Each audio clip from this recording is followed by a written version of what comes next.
Hello student, आज हम लोग क्लास 10 के लिए ट्रायंगल्स स्टार्ट करने वाले हैं। ट्रायंगल्स चैप्टर का लोगों को बहुत ही बेसब्री से इंतजार रहता है। ठीक है, स्टार्ट करते हैं। ट्रायंगल्स बिल्कुल बेसिक से शुरुआत करेंगे। ट्रायंगल्स में मान ली हम लोग को क्लास 10 में सिमिलर ट्रायंगल के बारे में पढ़ना है, तो हम लोग सिमिलरिटी से ही स्टार्ट करेंगे। सबसे पहला जो हमारा डिफिनीशन होगा वो होगा सिमिलर फिगर। तो सिमिलर फिगर का डिफिनेशन क्या होगा, पहले हम लोग उससे जानेंगे। इससे पहले आप लोग क्लास 9 में कॉन्ग्रुएंसी के बारे में पढ़ चुके हैं। कॉन्ग्रुएंसी, तो कॉन्ग्रुएंट फिगर वहाँ पे हम लोग पढ़े हैं, और अब हम पढ़ेंगे सिमिलर फिगर के बारे में। सिमिलर फिगर का मतलब क्या है कि देखने में शेप और साइज एक जैसा, मतलब क्या कहते हैं उसका, शेप एक जैसा होना चाहिए, साइज एक जैसा हो जरूरी नहीं है। छोटा ट्रायंगल बड़ा ट्रायंगल तो वो सिमिलर हो सकता है। छोटा ताजमहल है और बड़ा ताजमहल बिल्कुल वैसा ही बनाया गया है, तो वो भी एक दूसरे के सिमिलर होगा। ठीक है, ये हम लोग करना। छोटा सर्कल हो गया, बड़ा सर्कल हो गया, तो वो भी सिमिलर हो जाएगा। छोटा स्क्वायर लेते हैं, बड़ा स्क्वायर लेते हैं, तो वो भी हमेशा से सिमिलर होगा। ठीक है, तो उसके लिए सिमिलर होने के लिए क्या जरूरी है, शेप एक जैसा होना चाहिए, साइज अलग अलग हो सकता है। सिमिलर फिगर का डिफिनेशन लिख लेते हैं। Two figures are said to be similar if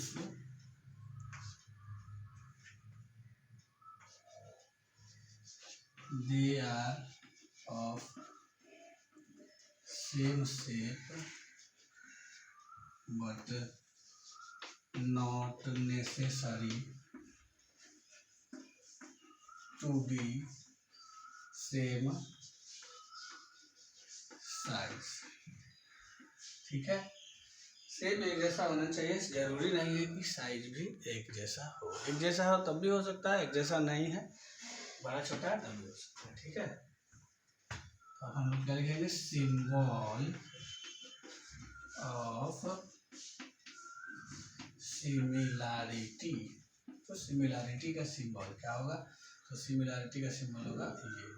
जो कन्वर्ट करते हैं ना, ये और ये, तो केवल ये वाला यहाँ पे लेना है। ठीक है, ये है सिमिलर सिंबल। एग्जांपल ले लेते हैं। एग्जांपल क्या होगा, two circles are always similar. अगर दो सर्कल को हम लेते हैं तो ये हमेशा सिमिलर होगा। ठीक है, क्योंकि दोनों का शेप हमेशा एक ही जैसा रहता है। इसी तरह से हम लेते हैं तो two squares are always similar. ठीक है, two squares are always similar. जैसे ही टू इक्विलेटरल ट्रायंगल भी हो जाएगा। Two equilateral triangles are always similar. ठीक है, ये कुछ मैंने एग्जांपल्स लिख दिए आपके सामने। ये सब हमेशा सिमिलर होते हैं। क्यों, क्योंकि इक्विलेटरल ट्रायंगल अगर लेते हैं तो दोनों का शेप एक ही जैसा होगा। दो इक्विलेटरल ट्रायंगल, साइज ही अलग अलग है, साइज मैटर यहाँ पे नहीं करता है, यहाँ पे करता है शेप। ठीक है, सिमिलर फिगर अगर आप समझ गए तो आप नेक्स्ट समझिए similar triangle.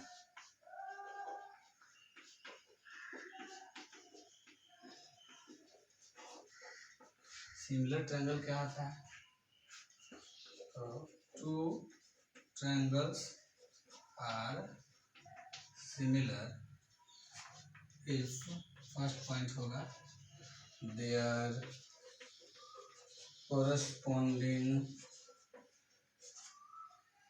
angles are equal। और दूसरा होगा, their corresponding sides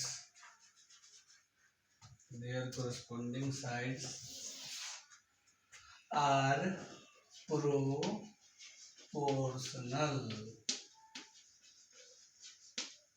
अब आप समझना चाहेंगे कि कोरस्पॉन्डिंग एंगल इक्वल तो हम समझते हैं sir, corresponding sides are proportional जो है ये हमारे समझ में नहीं आ रहा है, ये क्या होता है जरा हमें बताइए। ठीक है, तो प्रोपोर्शनल का मतलब क्या होता है, जब दो रेशियो एक दूसरे के बराबर हो तो वो प्रोपोर्शन में कहा जाता है। Ratio and proportion chapters class 7 का कहता है कि अगर ABCD 4 नंबर है तो A/B C/D के बराबर है तो हम कहते हैं कि ABCD प्रोपोर्शन में है। तो वैसे ही ट्रायंगल का जो साइड होगा उसका रेशियो ट्रायंगल के फिर दूसरे साइड के रेशियो से और उसका रेशियो एक और साइड के रेशियो के बराबर होगा, तो वही प्रोपोर्शनल कहलाता है। एग्जाम्पल के माध्यम से मैं आपको समझा दे रहा हूँ। इफ ट्रायंगल ABC सिमिलर, अगर ट्रायंगल PQR है तो इसके हेल्प से कॉरस्पॉन्डिंग एंगल A = P होगा, B = Q होगा और C = R होगा। ये तो आप समझ गए, कॉन्ग्रुएंसी में भी ऐसे लिखते थे। साइड से बात है तो इधर का साइड क्या होगा AB और इसका कोरस्पॉन्डिंग साइड क्या है PQ, तो AB और PQ का रेशियो इक्वल होगा BC और QR के रेशियो के, और ये इक्वल होगा AC और PR के रेशियो के। यही होता है साइड प्रोपोर्शनल होने का मतलब कि साइड का रेशियो फिर दूसरे साइड के रेशियो इक्वल टू फिर तीसरे साइड के रेशियो सब क्या होगा बराबर होगा। समझ गए होंगे आप।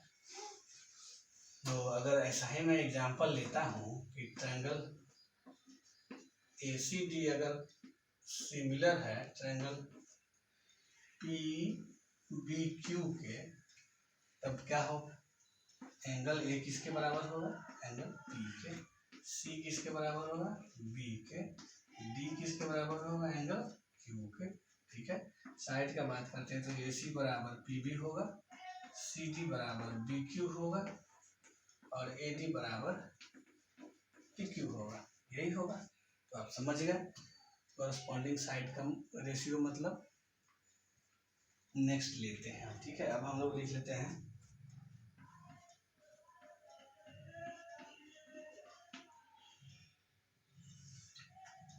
इसके पहले हम लोग एक चीज कर लेते हैं, थेल्स थ्योरम करेंगे अभी हम लोग ना। पहले थेल्स थ्योरम हो जाएगा, उसके बाद क्राइटेरिया और सिमिलरिटी स्टार्ट करेंगे। तो अब हमारा है topic Thales theorem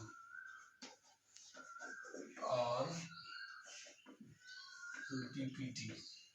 Thales theorem Thales mathematician का नाम है और बीपीटी का फुल फॉर्म होता है basic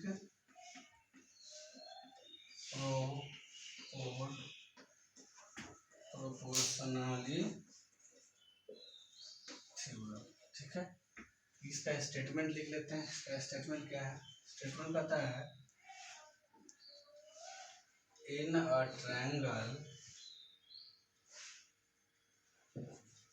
a line is drawn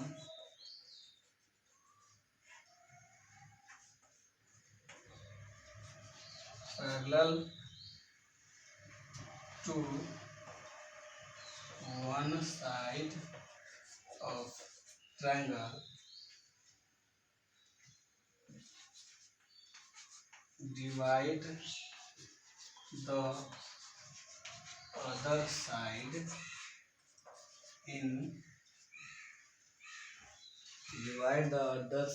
in the same ratio,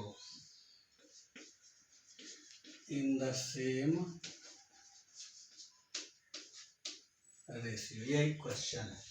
question क्या पूछा जा सकता है, क्वेश्चन पूछा जा सकता है आपसे कि थेल्स थ्योरम को प्रूव कीजिए या बीपीटी को प्रूव कीजिए या ये स्टेटमेंट नीचे जो लिखा है मैंने वो केवल दिया रहेगा। ठीक है, ये तीनों सेम ही क्वेश्चन है। क्वेश्चन तो हमने लिख लिया, अब हम लोग गिवन लिखेंगे। गिवन में क्या कहता है, in a triangle a line is drawn parallel to one side, मतलब एक ट्रायंगल है तो पहले हमको एक ट्रायंगल बनाना पड़ेगा। हमने बना दिया एक ट्रायंगल, नाम लिख दिए ABD, इसका नाम है, क्या नाम है, ABD। ठीक है, तो और क्या कहा है, इसमें एक साइड के पैरेलल लाइन होते हैं, इसके पैरेलल या इसके पैरेलल है, तो इसी के पैरेलल एक लाइन हम लोग ले लेते हैं क्योंकि यहाँ से देखने में सीधा लगे। तो यहाँ पे भी कुछ पॉइंट चाहिए, PQ ले लिए, ठीक है, नेमिंग कर दिए। अब हम तो गिवन में क्या लिखेंगे कि गिवन में लिखेंगे ABC is a triangle in which PQ parallel, ठीक है। गिवन के बाद क्या लिखना है, तो प्रूव। तो हमें प्रूव क्या करना है कि ये जो लाइन है इसके पैरेलल है, तो अदर टू साइड क्या हो गया, AB और AB। फिर से समझिए क्वेश्चन क्या लिखा है, एक लाइन ड्रॉ किया गया है पैरेलल किसी एक साइड के, तो ये लाइन तो इसके पैरेलल, तो ट्रायंगल में तो 3 साइड है ABD में, AB BD AD, BD parallel है तो रेस्ट 2 साइड कौन है, AB और AD। तो AB और AD को ये जो पैरेलल लाइन है सेम रेशियो में डिवाइड करेगा, मतलब AB सेम रेशियो में डिवाइड होगा, इसका मतलब क्या है कि AP बाई PB इक्वल होगा AQ बाई QD के। तो टू प्रूव में यही हो गया कि AP by PB is equal to AQ by QD। यही आपको प्रूव करना है, ठीक है, यही आपको प्रूव करना है। अब हम लोग लेते हैं, इसमें कुछ कंस्ट्रक्शन करना पड़ता है, तो ये थ्योरम बहुत ही इम्पोर्टेंट है, एग्जाम में आते रहता है। तो कंस्ट्रक्शन इसमें क्या करेंगे, तो देखिए, तो हम लोग और ट्रायंगल APQ का एरिया निकाला है, तो 1/2 इंटू बेस इंटू हाइट चाहिए, इसलिए इसमें परपेंडिकुलर ड्रॉ कर दिए, परपेंडिकुलर यहाँ से ऐसे, यहाँ पे हमने लिखा R, इधर से यहाँ पे हमने लिखा S, ठीक है। फिर हमने ज्वाइन कर दिया B को Q से और P को D से। इतना सारा काम हुआ कंस्ट्रक्शन में, फिगर में देखने में अच्छा लग रहा है। कंस्ट्रक्शन में क्या लिखेंगे, ड्रॉ किए हैं QS को, QS परपेंडिकुलर किस पे है, AB पे, क्योंकि AB का ही पार्ट है वो। उसी तरह हम लिखते हैं कि PR को भी परपेंडिकुलर ड्रॉ किए हैं AD पे, हो गया। और क्या किए, ज्वाइन किए हैं B को Q से, join BQ and PD, BQ और PD को, ये थोड़ा तरीका सही नहीं लग रहा है ना, क्योंकि B को हम लोग Q से ज्वाइन किए, तो join B to Q and P to D, ये स्टेटमेंट सही रहेगा हमारा, ठीक है। अब हम लोग लिखेंगे प्रूफ। तो अगर मैं आपसे कहूं कि APQ का एरिया क्या होगा, ट्रायंगल APQ का एरिया, तो आप बोलेंगे कि होगा, हम निकालते हैं एरिया ट्रायंगल APQ और बाई एरिया ट्रायंगल PBQ। तो APQ का एरिया होगा 1/2, बेस क्या लिए हैं, बेस हम लोग ले लेते हैं AP को, और परपेंडिकुलर क्या है तो QS है, ये हो गया। इसका लिखते हैं तो 1/2, ट्रायंगल है PBQ में बेस क्या होगा, PB होगा, और परपेंडिकुलर तो वही होगा QS ही, QS से QS कट गया, हाफ से हाफ कट गया, आपको आया AP बाई PB। इक्वेशन मेरा 1 हो जाएगा, इसका वैल्यू AP बाई PB आया, ये मेरा फर्स्ट इक्वेशन हो जाएगा, ठीक है। अब फिर से हमने देखिए क्या निकाला, APQ का एरिया और इधर का एरिया, फिर से उधर से APQ निकालेंगे और PQD निकालेंगे। Again area APQ by area triangle PQD, PQD का एरिया निकाल रहे हैं, ठीक है। तो क्या होगा, APQ का एरिया 1/2, इस बार बेस हम ए क्यू को ले लेते हैं, तो परपेंडिकुलर इस पर पी आर पड़ा हुआ है, और इसके लिए 1/2। इस बार पी क्यू का बेस तो इसमें क्यू डी है, क्योंकि परपेंडिकुलर ए डी पर पड़ा हुआ है, परपेंडिकुलर ए डी पर पड़ा हुआ है, और क्यू डी ए डी का ही पार्ट है, तो इसका परपेंडिकुलर भी पी आर ही होगा। ये कट गया, ये कट गया, तो आया आपको A Q by Q D. ये इक्वेशन 2 हो गया। हमें क्या लाना है, A P by P B is equal to A Q by Q D, ये इसके इक्वल लाना है। लेकिन जब दोनों का एल एच एस इक्वल होता है तभी आर एच एस इक्वल होता है, दो इक्वेशन का। तो एल एच एस में ऊपर वाला तो इक्वल है, लेकिन नीचे वाला इक्वल नहीं, डिनोमिनेटर इक्वल नहीं है, न्यूमरेटर है। तो हम कोशिश करेंगे कि डिनोमिनेटर को अगर इक्वल कर ले किसी प्रोसेस के हेल्प से, डिनोमिनेटर अगर इक्वल हो जाएगा तो इक्वेशन 1 का एल एच एस इक्वेशन 2 का एल एच एस के बराबर, इसलिए उसका आर एच एस भी उसके आर एच एस के बराबर हो जाएगा, हो जाएगा। तो क्या करेंगे हम, यही सोचना है। अब हम इस ट्रायंगल को देखेंगे, पी बी क्यू और पी क्यू डी को। देखिए पी बी क्यू और पी क्यू डी, ये और ये पैरेलल लाइन है, सेम बेस पे और बिटवीन सेम पैरेलल्स लाई कर रहा है दोनों ट्रायंगल। तो हम क्या लिखेंगे, triangle P B Q and triangle P Q D lie on same base PQ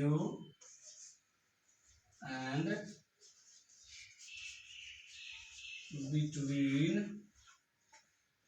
between क्या होगा, same parallels, same parallel line किसके बीच में है वो लिखेंगे। और ये लिखने के बाद आपको याद आ रहा होगा, अगर आप 9th क्लास में अच्छे से पढ़े होंगे, तो एक थ्योरम है, दो triangle same base between same parallels होता है तो उसका एरिया क्या होता है, इक्वल हो जाता है। ठीक है, तो अब देखिए क्या होगा, ये हो जाएगा बिटवीन के बाद यहाँ लिख रहा हूं मैं, same parallels PQ and BD। Same base और बिटवीन सेम पैरेलल्स लाई कर रहा है तो क्या होगा, इसका सेम बेस और बिटवीन सेम पैरेलल्स कर रहा है तो इसका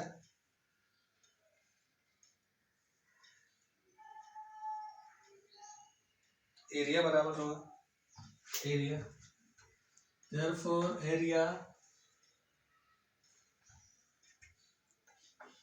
PBQ is equal to area PQD। Area PBQ is equal to area PQD हो जाएगा, ये इसके इक्वल हो गया है। अब क्या करेंगे, अब हम लोग दोनों तरफ ही ले लेते हैं triangle APQ, area triangle APQ। ठीक है, तो क्या होगा,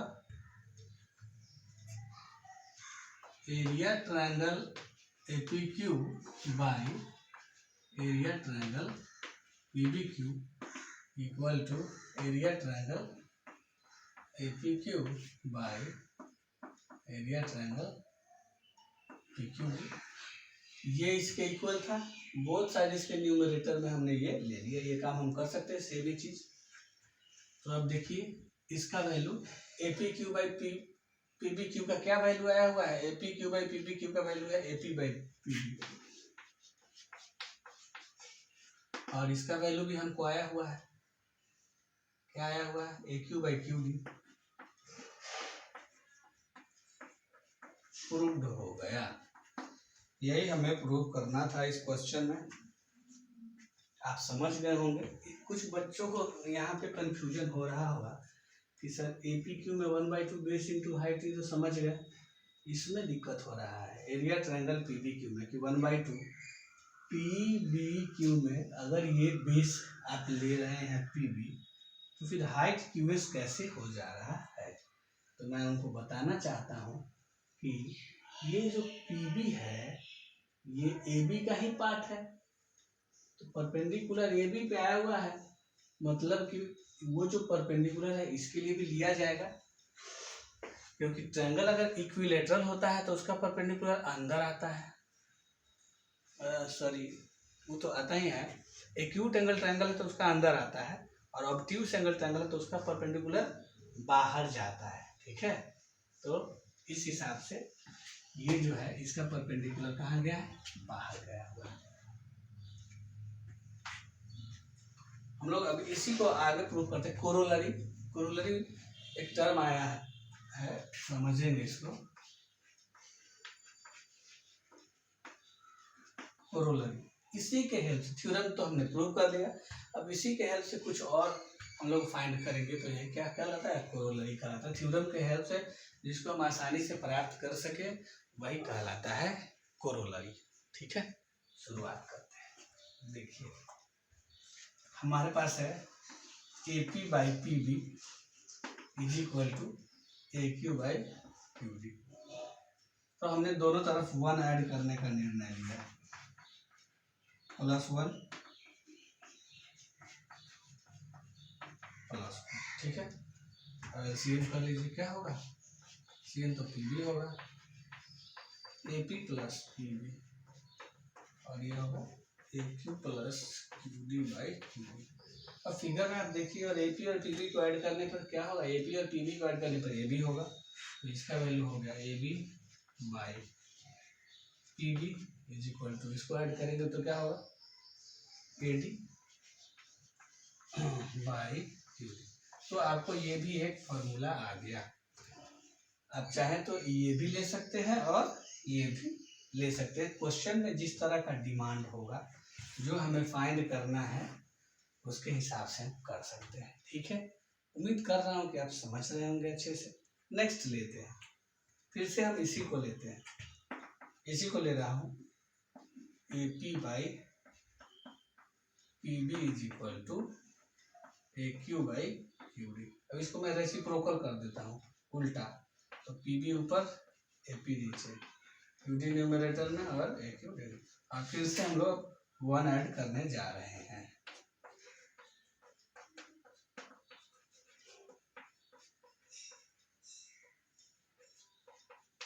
तो LCM तो हो जाएगा AP, फिर आपको मिलेगा PB प्लस AP, और इधर मिलेगा QD प्लस AQ।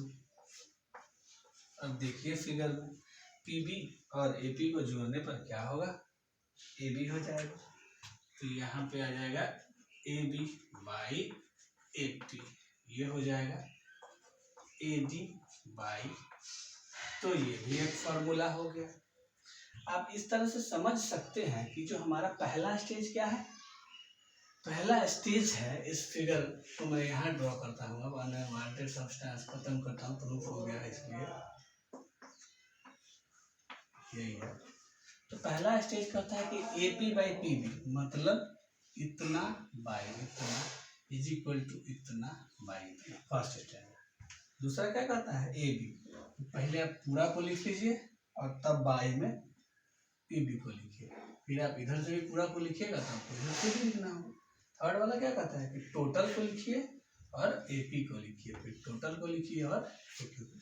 आप समझ गए होंगे, दोनों तरफ से इक्वल चीज लेना है ताकि रेशियो बरकरार रहे। तो ये जो दो बात हमने प्रूफ किया, ये कोरोलरी के माध्यम से हुआ। कोरोलरी का मतलब क्या हुआ, जिसको थ्योरम के सहायता से आसानी से डिड्यूस किया जा सके। ठीक है, आगे देखते हैं। ये तो हमारा हो गया थ्योरम, थ्योरम। ये बहुत ही इम्पोर्टेंट थ्योरम है, हर एक एग्जाम में आया हुआ, हर एक साल यूं का है, तो इसलिए आप इसको अच्छे से जरूर रिवाइज कर लीजिएगा। अब हम लोग इस पर कुछ क्वेश्चन लेते हैं। क्वेश्चन लेंगे तो कुछ कॉन्सेप्ट अच्छा से बिल्डअप होगा, इसलिए हम लोगों ने निर्णय किया है कि हम एक क्वेश्चन लेते हैं। वीडियो क्वालिटी अच्छी आ रही है कि नहीं ये भी मुझे चेक करनी पड़ रही है, क्योंकि कल कुछ ब्लर हो जा रहा था वीडियो थोड़े थोड़े टाइम के लिए। अभी तो ठीक है, अभी तो कोई एरर नहीं दिख रहा है, पर पता नहीं बीच बीच में क्या आ जाता है कि स्क्रीन जो है अप डाउन होने लगता है। तो मैं एक एग्जाम्पल दे रहा हूँ, ठीक है। एग्जाम्पल है ABC एक ट्रायंगल है, D पैरेलल है BC के।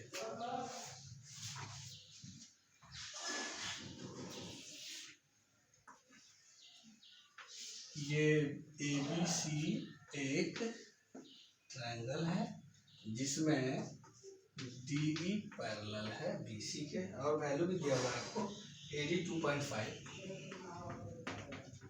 AD 2.5, DB 3, A 3.75।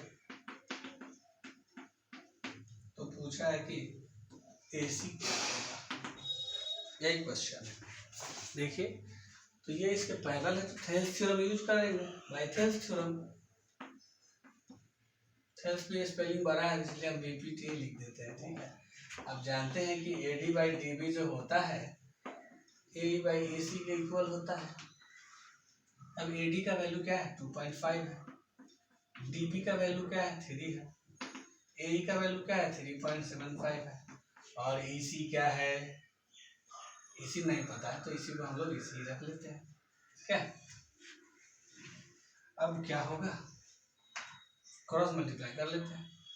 Sir decimal हटाइए, इसका हटाइएगा तो यहाँ 10 आएगा, इसका हटाने पे यहाँ 100 आएगा। अब देखिए थोड़ा फ्रेश कर लेते हैं इसको, आप जैसे भी सॉल्व कीजिए आपकी मर्जी, जो आपको इजी लगे।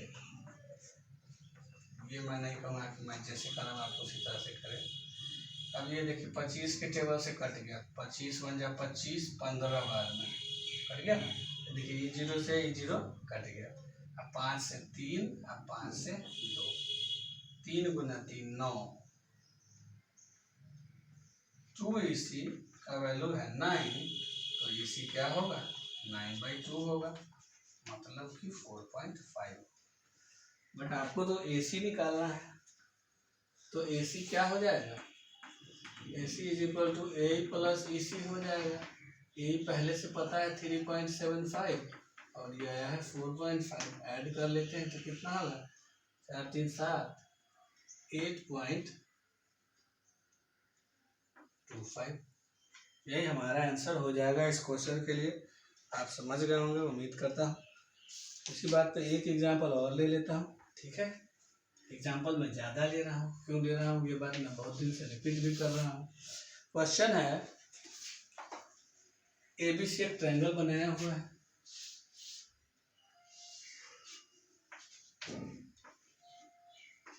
ABC एक ट्रायंगल बनाया हुआ है जिसमें D पैरेलल BC, फिर से वही D पैरेलल BC है, and AD by DB is equal to 3/5।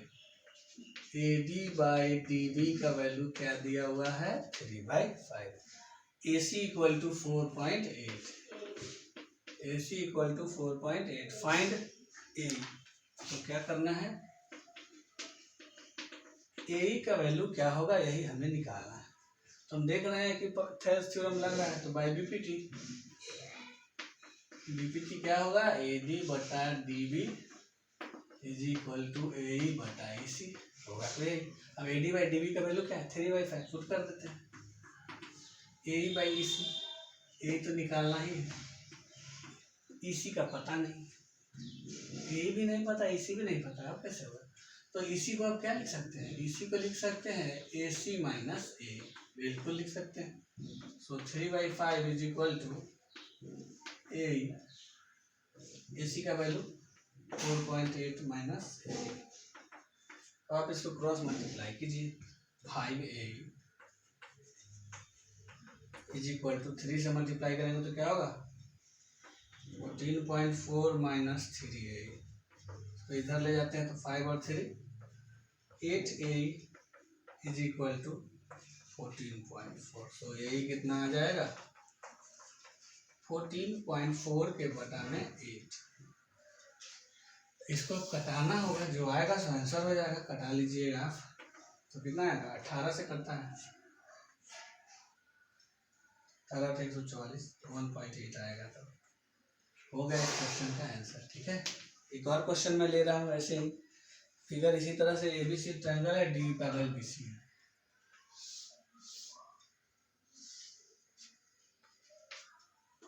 ABC triangle, DE parallel BC। तो क्या करना है, और क्या क्या दिया हुआ है सो देख लीजिए। AD equal to 4x minus 3, AD का वैल्यू है 4x माइनस 3, AE है 8x माइनस 7, उसके बाद BD है 3x माइनस 1, और भी कुछ है, CE है 5x माइनस 3। पूछ रहा है कि x का वैल्यू क्या होगा। शुरुआत करते हैं, कैसे बनेगा देखना है।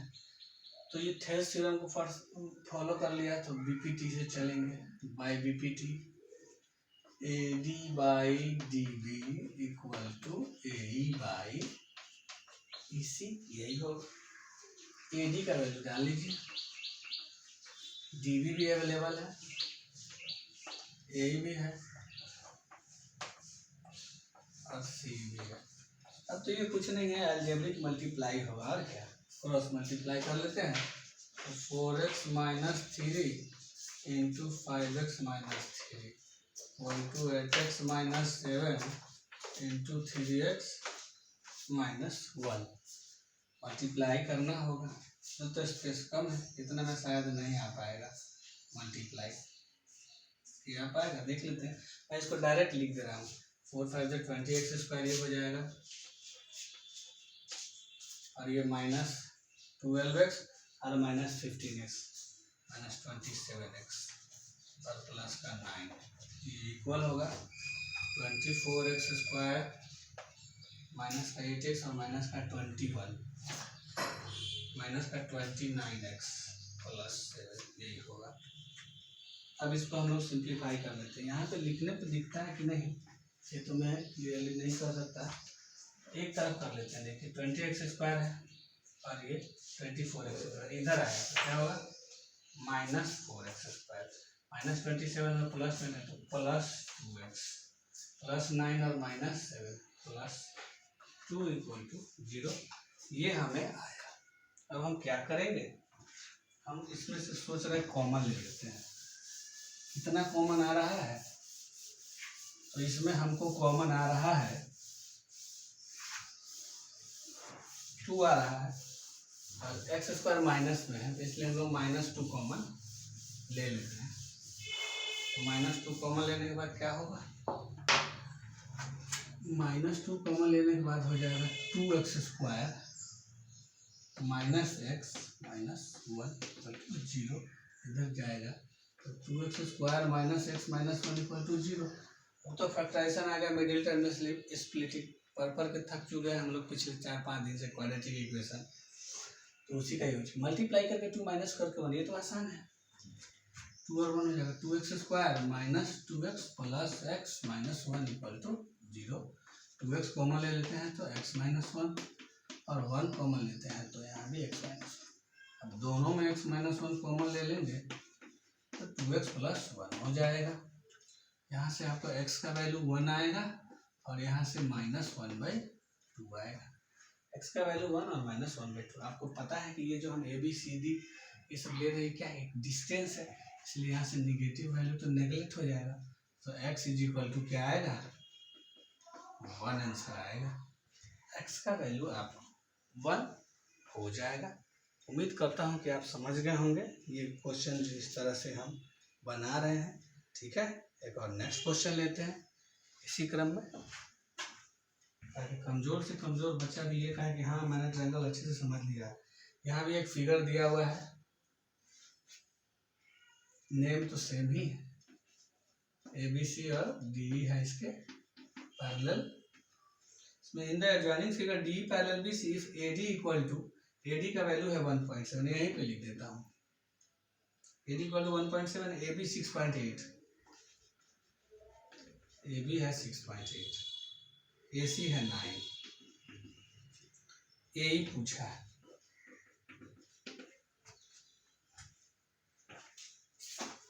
देखिए क्या होगा इसका, AB AC पता है, AD AE, तो हम फार्मूला लिख देते हैं कि भाई हम फार्मूला अभी प्रूफ किए कोरोलरी से कि AD के बाई में AB लेंगे तो AE के बाई में AC लेंगे। क्या बताया था मैंने कोरोलरी के हेल्प से, इधर से छोटा और बड़ा लेंगे तो इधर भी छोटा और बड़ा, तो इधर से AD बाई AB ले लिया। और अब आप पूछेगा सर आप ऐसा क्यों लिए, फार्मूला तो है AD by DB equal to AE by AC। तो हाँ फार्मूला है, लेकिन उसके बाद मैंने दो कोरोलरी भी तो कराया है। तो उसमें मैंने क्या बताया कि इधर से जिस तरह से लेंगे वैसे इधर से लेंगे। ये लेने के पीछे मेरा मकसद ये है कि हमको AD पता है, AB पता है, AC पता है, तो यही आसानी से निकल जाए इसलिए। ठीक है, तो AD का वैल्यू डालिए। AD कितना है 1.7 और ये है 6.8 और AE का पता नहीं और ये आपका 9। देखिए इससे ही कट जाएगा, 4 बार में कट रहा है। कितने बार में? 4 बार में। तो ये हो गया 1/4 equal to AE by 9, cross multiply. 4 AE का value 9, so AE is equal to 9/4, मतलब ये 2.25 आ जाएगा। और यही आपको इस क्वेश्चन का आंसर हो जाएगा। ठीक है, तो इस तरह का क्वेश्चन खत्म हो गया। उम्मीद करता हूँ कि आप समझ गए होंगे कि इसमें हमने कैसे कैसे बनाया है। तो आपको इससे रिलेटेड प्रैक्टिस करना है। मैं पर डे 2 पार्ट बना रहा हूँ, तो ये फर्स्ट पार्ट है। फिर अगले पार्ट में मैं नेक्स्ट आपको पढ़ाऊँगा, तब वीडियो देखते रहिए। धन्यवाद।